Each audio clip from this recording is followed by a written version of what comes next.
Today's lesson is about what is a unit vector. Unit vector has the word unit in it. What does unit mean? In math, it's just a fancy way of saying 1. So unit vector just means a vector that has a magnitude of 1.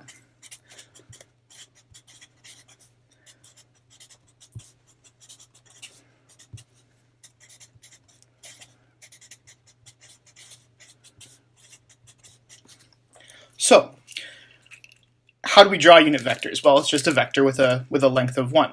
So looking at these three axes here, in the x direction, for example, we can say a unit vector in the x direction might look like that. Right? It's just a tiny little vector with length 1 in the x direction. In the y direction, we could say the same thing. This vector here in the y direction, tiny little vector, length of 1, and that would be another unit vector. And then in the z direction, so note here that this is the x and this is the y-axis, the z-axis goes up.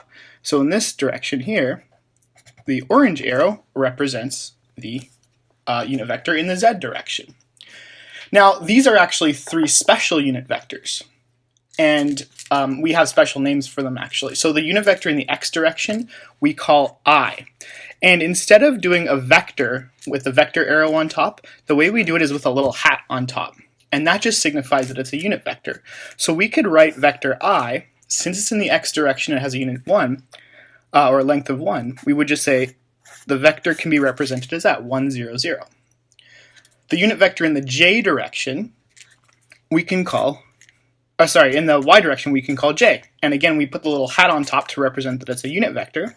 So the x component will be 0, the y component will be 1, and the z component will be 0. And then we can also write a unit vector in the z direction, which will look like this in matrix form, 0, 0, 1. If we're only dealing with 2 dimensions, we usually only have I and j, right? There's not going to be that third spot down there. But when 3 dimensions, it's I, j, and k. Again, these are unit vectors that go in the direction of the 3 axes. And the reason why we like to represent these special unit vectors, I, j, and k, is because sometimes it makes the algebra a little bit easier. So for example, if we look at vector A down here, 2, 0, negative 6, could we write this as sort of the sum of I, j, and k? Can we express A in terms of the 3 unit vectors? Well, we actually could. And the way to think about it is that in the x direction, we're going to go 2 units. So it's sort of like we've took vector I, right, and we're going to go two i's long. So the way we would write that is 2I. And then we're going to go 0 j's. We're not going to go in the y direction at all. So we would just say plus 0j with the little hat on top. And then in the z direction, we're going to go 6 down basically. So we're going to go negative 6k. We can obviously simplify that. You don't need to show the 0j when it's just 0, so we would write vector A as 2I minus 6k. And that's vector A. So this is just another form of writing this vector 2, 0, negative 6, is to represent in terms of unit vectors in the x direction, and in this case in the z direction. Sometimes it just makes the algebra a little bit easier, which is why we use it. Okay, so that's what a unit vector is and how to express a regular vector as a unit vector. Pretty straightforward. But another useful thing to know how to do is, can we turn a regular vector into a unit vector? So vector B over here. Basically what I mean by that, by the way, is that we're going to have some vector and we want to basically turn it into a vector with unit 1 length. So I'll show you what that means. So if we look here at negative 2, 3 as vector B, I'm just going to sketch that really quickly. It's going to look something like that, right? Where the x component is negative 2 and the y component is going to be 3. So there's our vector B. Now we want to turn this into a unit vector, and you'll see in the next lesson why we would want to do that. It just becomes useful sometimes when we're doing some algebra with vectors. But how can we do that? How can we turn this into a unit vector? Think about what we want to do there in that case. We basically want to scale this vector down so that it's going to have a length of 1 unit.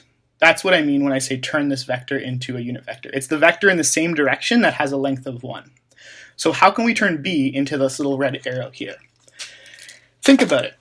So b, we know we can scale b. So for example, if I multiplied b by 2, it would make the vector twice as long. If I multiplied b by 0.5, it would make the vector half as long. So how can we make the vector have a unit of 1, or a length of 1? And the key is this. So vector b is going to have some length. And how do we find that length? We find the magnitude of that vector. So let's actually do that now. The magnitude of vector b is going to be, we know how to do this, it's just going to be the square root of -2 squared plus 3 squared, which is going to give us 4 plus 9, which is the square root of 13. And that is basically the length of vector b. If I just quickly do that on my calculator, just to get a sense. So that's about 3.6 units long, right? How can we scale that vector down so it has a length of 1? Well, as I was saying, so you can multiply it by 2 to double the length. You can multiply it by 0.5 to half the length. How can I make the length 1? If you think about it, I have this vector with length of root 13. So what can I divide root 13 by to give it a length of 1? And the answer is root 13. You can divide it by itself. So the way we do this is we're going to divide vector b by its magnitude. And what that looks like, it's going to look like this. It's going to look like this -2 over 3. And we're basically, oh, sorry, that should not be a fraction there. That's just the vector is -2, 3 are the components. And we're going to divide that by root 13. So what that means essentially is we're just going to divide each of these components by root 13. So what that ends up being, if I rewrite that out, it's going to be -2 over root 13 and then 3 over root 13. So that's the vector that has now been now has a magnitude of 1. And we can obviously check to see if that has a magnitude of 1. So I'm just going to do that very quickly. The magnitude of this, and actually now that we've made it have a length of 1, it's now a unit vector. So I'm going to put the little hat on top of it. This is just our check to see if we've made it have a magnitude of 1. So it's going to be the square root of -2 over root 13 squared plus 3 over root 13 squared. And if we do that math, punch it into your calculator, give it a shot, it comes out to 1. So this is our new vector right here, our new unit vector that we would call b with the little hat on top. So it's our unit vector in the direction of b. It's this little line here that now has a length of 1. Again, this will become useful in our next lesson when we're talking about projections. But the basic process for turning a vector into a unit vector is to divide each of the components of the vector by its magnitude. And that's all we need to do. So to find a vector in general, if we have vector A, to normalize it, actually if I want to turn it into a unit vector, I'm going to do vector A divided by the magnitude of vector A. And that's our process for turning it into a unit vector. That process of turning a vector into a unit vector is called normalizing the vector. Okay?